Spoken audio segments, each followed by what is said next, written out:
Gamble pulled a gun on a man getting coffee, then laughed when he saw the badge. What he didn't know was that the man he had on his knees wasn't just a federal agent.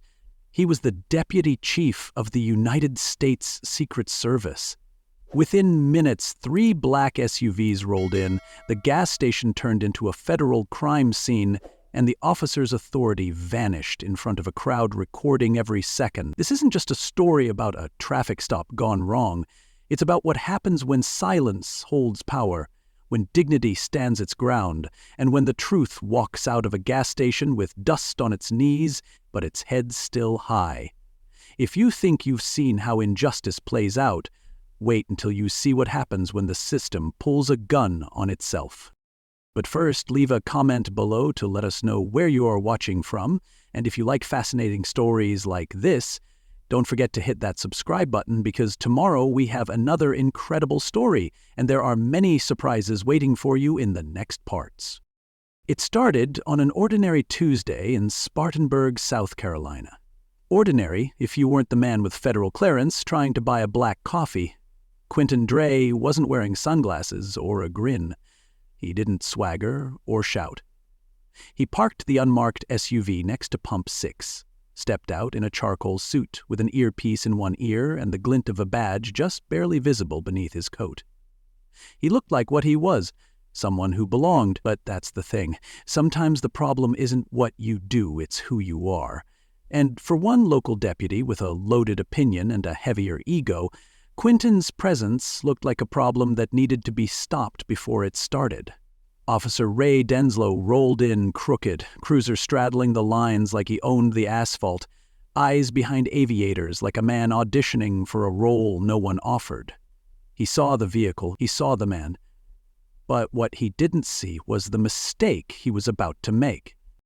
Denslow didn't ask questions, he gave orders. "You with that vehicle," he snapped, hand already resting on his gun. Quentin turned, calm as a clock, and said, "Yes, sir." That should have been the end of it, but Denslow didn't want answers. He wanted to show. "You got ID, registration? What's your name?" he barked. Quentin offered the facts. Deputy Chief Quentin Dre, United States Secret Service. And just like that, you could see the shift, but not the kind that stopped things. The kind that pushes everything over the edge. Denslow stepped closer, voice rising, pupils narrowing behind mirrored lenses. "Don't play games with me. That's your cousin's car. You borrow it from a friend." Quentin didn't blink. "My credentials are in my inside pocket." "I've seen fake badges before." Denslow scoffed, then laughed. A low, ugly laugh like the sound of a fuse burning, and then, without hesitation, he drew his weapon. It happened fast, but not without choice. Quentin put the coffee on the ground. He didn't argue, he didn't move. He knelt, fingers laced behind his head, voice still even. "I am not a threat. My badge is in my jacket." Denslow didn't care. His grip tightened, his face hardened, and all around them gas station customers froze, phones lifted, eyes widened. One man near the car wash hit record. Another woman backed away, clutching her purse like it was her last. The silence grew louder than the engine noise around them, and then something snapped. Not in the man on the ground, but in the story being told. Because Quentin wasn't moving, but everything else was. The moment Denslow cracked open that federal SUV and saw the credentials clipped to the glove box, something shifted, and not in his favor. Quentin didn't say a word. He didn't have to. The truth was already standing in plain sight. The SUV door swung open, the ID gleamed under the fluorescent gas station lights, and just then a second black vehicle pulled in, then a third. Doors opened like court orders. Suits stepped out, badges in hand, voices clipped and quiet.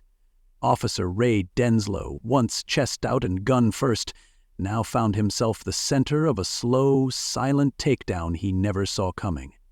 Because when you try to humiliate someone carrying the law inside their coat, you don't just risk your pride, you risk being remembered for all the wrong reasons. And this wasn't just being remembered. This was being recorded. This was being rewound.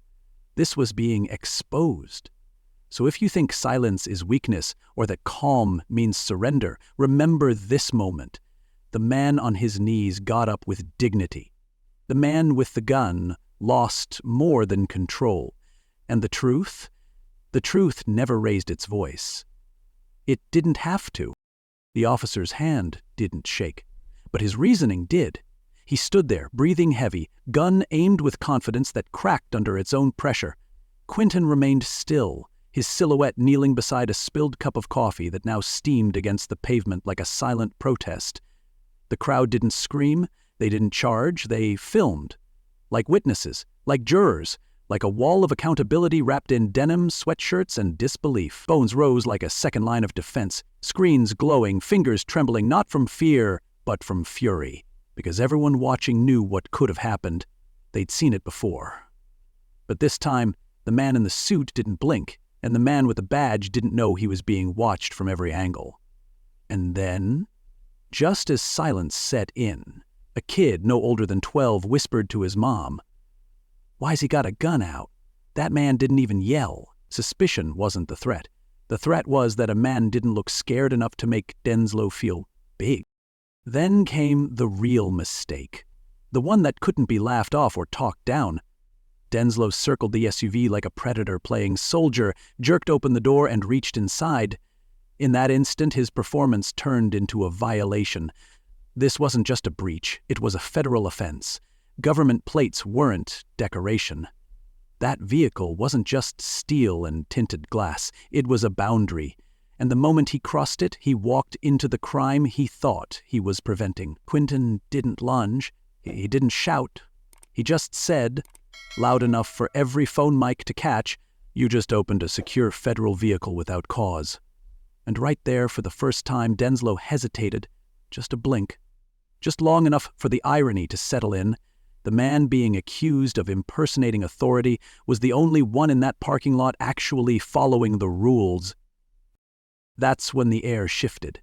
The hum of another engine, low and deliberate, rolled into the Chevrolet lot. A second black SUV glided to a stop near the air pump.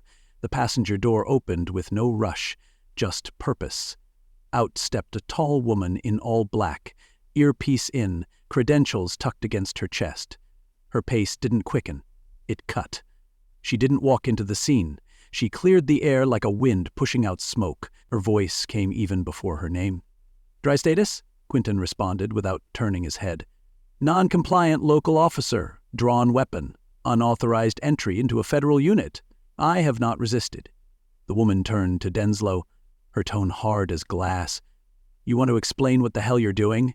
Denslow blinked. For the first time, his voice cracked. He said he was Secret Service, but I wasn't going to take that at face value. She didn't flinch. "You pulled a gun on a federal officer. That's not caution.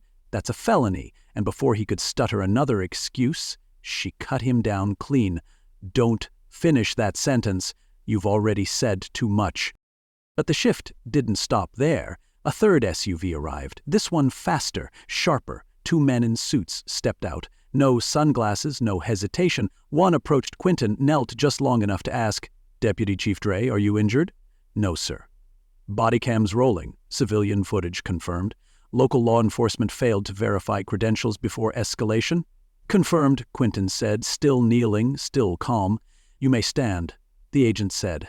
And as Quentin stood, he brushed off his slacks like he was preparing for a meeting, not like a gun had just been aimed at his head.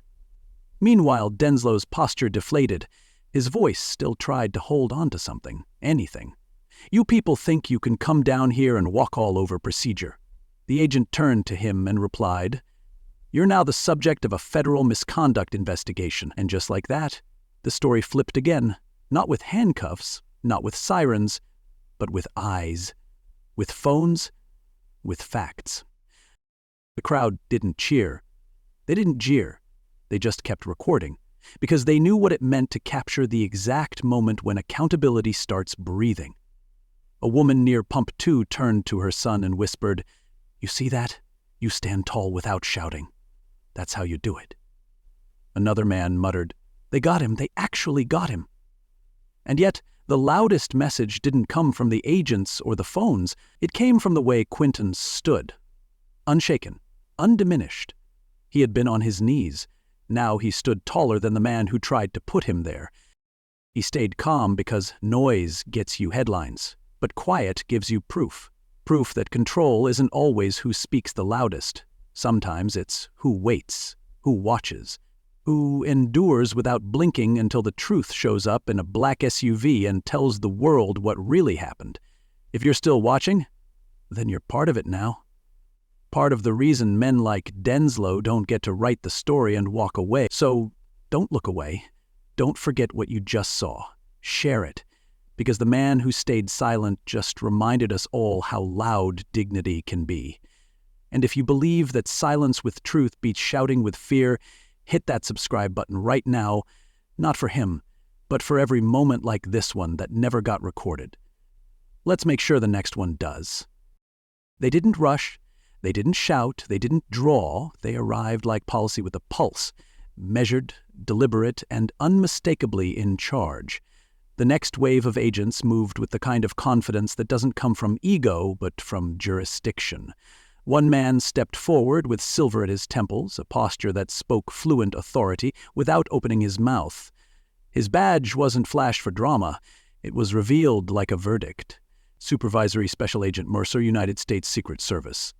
The words weren't loud, but they changed the entire atmosphere. Denslow looked around and, for the first time, saw what the rest of us already knew. He wasn't holding the scene together. He was unraveling in the middle of it. Mercer didn't ask for an explanation. He gave instructions. Deputy, you will surrender your weapon and step away from Deputy Chief Drake. And just like that, the gas station wasn't a standoff anymore. It was a courtroom. And every phone in the crowd was now a witness statement waiting to be uploaded. But pride doesn't vanish easily.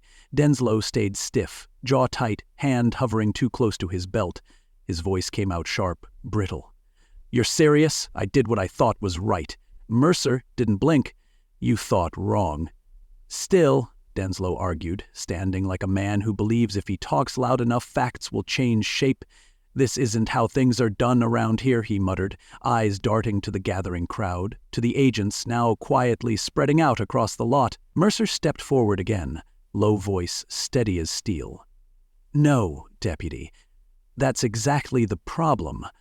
It was like watching someone argue with the weather after the lightning already struck. The more Denslow talked, the more obvious it became. He wasn't trying to protect the law. He was trying to protect the version of it he'd always believed he owned. But the truth doesn't bow to tradition, and power doesn't respond to volume. It responds to facts, and the facts were closing in from all sides. Then came the part no one in that crowd will ever forget. Mercer didn't raise his voice. He didn't have to. Deputy, he said simply, your weapon, now. The silence was so complete you could hear the distant drone of highway traffic. Denslow didn't move at first, just clenched his jaw tighter, like the tension in his face could hold back what was coming. Finally, like a man whose body was moving before his pride gave permission, he unclipped the holster and drew his firearm, not to aim, but to surrender. He turned it grip first toward Mercer. No defiance. No more jokes, no words. The badge on his chest might have still said authority, but in that moment the gun in his hand said regret. He handed it over not like a weapon, but like the lie it had become. And the moment that weapon left his fingers, something deeper fell, the illusion that he was still in charge.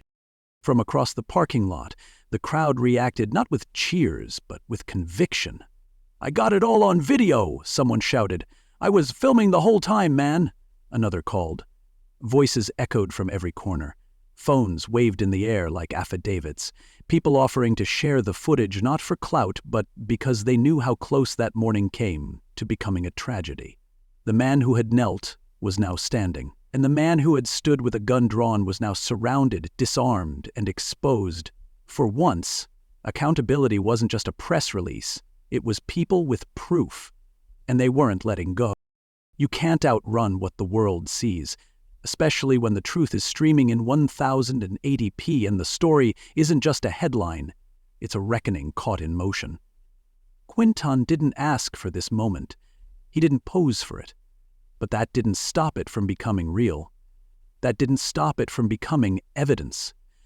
Stick around, because this storm is just starting. If you're watching this, if you're feeling your pulse rise with every turn, don't let this fade into another forgotten clip.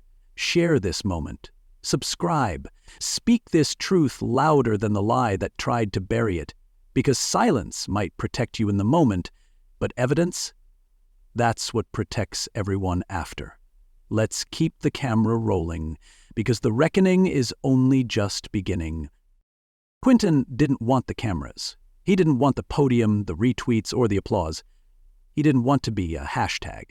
He wanted his coffee. But the world doesn't always wait for your permission when it's time to see something clearly. He turned down interview after interview, MSNBC, CNN, even a morning show host who offered to fly a crew to his front lawn. His answer never changed. I don't want to be the face of this. But by the time he'd said no the 5th time, it was too late. Because while Quentin didn't raise his voice, the world raised theirs. He became a lighthouse by standing still, and when the tide of public outrage rolled in, it didn't need his signal to know where to crash. For every second he stayed silent, another million people leaned in to listen.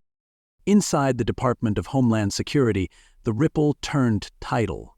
The footage triggered an internal alert protocol the moment Quentin's badge number was scanned at the scene. What started as a confrontation at a gas station was now a federal-level misconduct case. The preliminary audit of Denslow's personnel file revealed complaints buried like bad receipts. 2 use-of-force incidents closed with no follow-up, a trail of internal flags that nobody had raised loud enough until now. And just like that, this wasn't a misunderstanding, it was a scandal in dress blues. An entire agency now had to ask, how many like Denslow are still walking around with guns and the confidence to pull them before asking a question? What unfolded in Spartanburg was no longer an isolated moment. It was evidence, and evidence once seen can't be unseen. The machine began moving not because Quentin shouted, but because the system got caught whispering in the wrong direction. Later that week, Quentin sat in his sister's kitchen watching his 12-year-old niece, Bria, color in silence. Her crayon hovered above the page like her question sat just behind her lips. Finally, without looking up, she asked, "Will it happen again?" The room went still. Not dramatic, just real. Because how do you explain systemic bias to a child without breaking her heart? Quentin looked at her for a long moment and said, "I hope not, but hope doesn't carry the same weight when truth has already shown up with flashing lights." "Why'd he pull a gun on you?" she asked, next, softer. "You didn't do anything." He nodded slowly, voice low. "That's the part that scares me, too. No lecture, no euphemisms, just truth, measured and delivered gently like the truth deserved to be spoken but not to crush her." "I didn't yell," he added. "I stayed calm." Bria paused, drew a tiny figure in a suit next to another with a badge and wrote something above them in big purple letters, "Be better than what they expect." A few days later, Quentin walked into a federal training facility in Georgia, not as a student, but as a mentor. He didn't stand behind a lectern or ask for attention. He sat in a chair like everyone else, then leaned forward and spoke. "Your job isn't just protection, it's perception. It's being able to see what's happening when everything around you says, don't blink." The room was filled with future agents, most of them young, sharp-eyed, and still untouched by the reality that comes after graduation. "You don't train for calm," he told them. "You train for clarity, because when the moment comes, calm is not an emotion, it's a decision." One trainee raised his hand and asked, "How do you know you won't panic?" Quentin smiled faintly. "You don't. You just make sure you've practiced listening more than you've practiced shouting." They leaned in, not because he was loud, but because what he carried made volume unnecessary. This story isn't over, because some stories don't end, they teach. They pass down like warnings and wisdom dressed in one. You might not wear a badge, you might never face a drawn gun, but you'll see bias, you'll feel tension. And in those moments, you'll have to decide whether to react or to respond, whether to defend your pride or protect your purpose. So if you believe that how we carry ourselves matters more than what we wear, if you believe dignity doesn't need to announce itself but should always be defended, then stay with me. Share this story, subscribe, not for the drama but for the duty. Because there's more to come, and we're just getting to the part where the voices that once got ignored finally get heard. 3 days later, in a packed community hall on the east side of Spartanburg, Quentin Dre stood behind a plain wooden podium, no flags behind him, no press wall, no microphones clipped to his shirt, just a cheap PA system and folding chairs filled with neighbors, families, pastors, teachers, even a few officers in uniform sitting stiff in the back row. Some came to support, some came to see what kind of man stands tall after being forced to his knees. Quentin looked out at the crowd and spoke not with the fire of a protester, but with the weight of someone who had nothing left to prove. "I wasn't a threat," he said. "I was a mirror." A hush swept the room, not silence, but reverence. When someone pointed a gun at me, I didn't flinch. But I'll tell you this. I might not be standing here if I moved too fast. And that's the part none of us should ever get used to. He paused, not for applause, but for breath, for control. I didn't strike back. I struck a nerve. And maybe that's what scared them more. Every word landed like a heartbeat, slow, steady, impossible to ignore. Then came the question most of us avoid. What do you do when someone else lowers the standard? Do you meet them there or raise yours higher? Quentin's answer was carved in every syllable. Some people think calm means weakness, that if you're not yelling you must not care. But I'm here to tell you calm is a choice, and courage isn't how loud you shout. It's what you don't say when everything in your chest is screaming to speak. He looked at the teenagers in the front row. One girl wiped her eyes. One boy gripped the edge of his seat. See, rage is a trap, but clarity, that's the weapon they can't take from you. A few heads nodded. One older man whispered amen under his breath.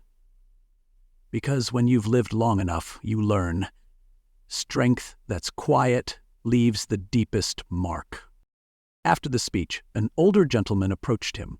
Balding, thick glasses, wrinkled hands that had clearly held a badge once, too. He shook Quentin's hand with both of his. "I was a police officer in this town for 31 years, he said. "What happened to you? It embarrassed me. But hearing you speak, it reminded me who that badge is supposed to protect." Quentin didn't puff his chest or give a speech. He just nodded, firm. "Thank you, sir." Behind them, people were still talking in low tones. Some shaken, some convicted, some surprised to find themselves inspired by a man who never once raised his voice, and still managed to change the room. Later that evening, back at his sister's house, Quentin sat at the kitchen table while Bria colored. No sound, just the scratch of a crayon. Then she slid the drawing across the table. A small figure in a black suit, standing next to another in a uniform. Above their heads, she'd written in uneven, determined strokes, "Be better than what they expect." He stared at it for a long moment. Those weren't just child's words. They were a verdict, a warning, a hope, the kind you don't frame, you carry. "Do you think they heard you today?" she asked. He didn't look up right away. "I think they listened." Then she whispered, "Do you think it'll happen again?" And for the second time in as many weeks, he gave the only honest answer a man in his position could offer. "I hope not. But if it does, maybe now they'll think twice." Though here's the truth. Some stories scream, some explode, some leave behind broken glass and smoke. But this one walked out of a gas station without yelling. It survived a gun, a lie, and a silence too many people mistake for safety. If this story changed how you see silence, share it. If it made you rethink how we measure strength, pass it on, because some truths are best told not by shouting but by surviving. And if you believe we need more stories where dignity stands taller than a badge, where justice isn't performed but lived, hit that button, spread this voice, and carry it forward. because the most powerful sound in the room wasn't the shout. It was the silence that refused to kneel. The investigation into Officer Ray Denslow didn't just open, it unraveled. Within days of the gas station incident, formal hearings were announced, and with them came a flood of old complaints long buried beneath bureaucracy and silence. Internal memos resurfaced like bruises that never healed. Use of force incidents closed with no discipline. Civilian reports dismissed with phrases like insufficient evidence or standard procedure. But this time, the footage spoke louder than any redacted file. The contrast was too sharp to ignore. A man with a badge accusing another with higher clearance, all while breaking the very laws he claimed to defend. As one Federal Review officer put it, a badge doesn't excuse blindness, it exposes it. And now the light was on. Denslow had stepped into a spotlight he'd never expected, not for heroism, but for recklessness. And the same uniform that once protected him was now paper-thin against the weight of public truth. Across the country, the story grew legs and started running. Hashtags popped up faster than the agencies could respond. Quinton Drade, badge VC bias, calm under fire. Op-eds hit every platform. The Atlantic called it a reckoning at Pump 6. The Washington Post called it an American parable of restraint. Protest signs carried crayon-colored slogans like the one Bria drew, "Be better than what they expect." What began with a cup of coffee became a mirror held to the nation's face, and what it saw was uncomfortable. Not just a single officer's failure, but a pattern, a habit, a culture. It wasn't about one gun or one laugh or one accusation. It was about how often we measure threat by color instead of character. And this time, that mirror didn't crack. It reflected, and the country, for once, was forced to look. Inside a secure office in D.C., Quinton sat across from Director Herman Blake. No media, no entourage, just two men and the silence between them. "They want you to do a press tour," Blake said, flipping through a manila folder. "CNN, PBS, the morning networks." Quinton shook his head. One statement, no spin. Blake paused, then nodded. "Understood." Sometimes truth doesn't need drama, it just needs daylight. They didn't need to say more. Both men knew that what happened wasn't about becoming famous. It was about making something infamous. Quinton wasn't looking for applause. He was looking for precedent. "If I speak," he said, "I do it once, on my terms, no slogans, no PR polish." "Then we do it your way," Blake replied, "because there are moments when the truth isn't meant to trend. It's meant to stay. You don't get to decide when you become an example, but you can decide what kind." Quinton never asked to be in the video. He never asked to be in front of a camera, surrounded by agents, while the wrong man held a gun. But when that moment chose him, he didn't run from it, he carried it. And that made all the difference. Because leadership isn't a title. It's what you do when the whole world is watching and you're not performing. You're surviving. His voice wasn't the loudest, but it was the clearest. And sometimes clarity is louder than protest. Quinton understood that he couldn't control the headlines, but he could control the lesson, and that lesson, once delivered, would echo in the rooms that actually mattered, not just in comment sections, but in courtrooms, classrooms, and roll calls. Dignity doesn't always come with noise. Sometimes it walks out of a chevron, dusts off its jacket, and writes down the truth anyway. That's what Quinton did. And if you've ever felt unseen, unheard, or judged before you spoke, this story was for you. If you believe that calm is a form of courage and restraint is a form of resistance, carry this with you. Share this story. Subscribe to this voice. Because it doesn't shout to be believed, it stands. And sometimes that's all the truth needs. The next time someone tells you silence is weakness, remind them that the quietest man in the room is the reason we're still talking today.